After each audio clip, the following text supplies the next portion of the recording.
ఇది తత్పురుష కోటిలింగేశ్వరి రూపం. ఇటువైపు నుంచి చూస్తే, మన తూర్పు నుంచి చూస్తే, ఇంకోవైపు ఉత్తర ముఖం నుంచి చూస్తే అది వామదేవ ముఖం. ఇది ఇటువైపు నుంచి చూస్తే ఇలా కనిపిస్తాడు.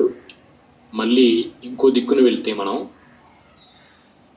ఇది పశ్చిమ ముఖం సత్యోజ్జాత కోటిలింగేశ్వర రూపం. ఇది దర్శనం చేసుకోండి. ఒకేసారి ఒకే శివలింగంలో ఎక్కడా కూడా ఇలా కనిపించదు.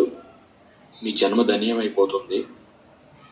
ఇక ఆఖరి దక్షిణ ముఖం అఘోర కోటిలింగేశ్వర రూపం. ఇది అమరావతి క్యాపిటల్ తాళ్ళాయిపాలెంలో ఈ టెంపుల్ ఉంది. దర్శనం చేసుకోండి.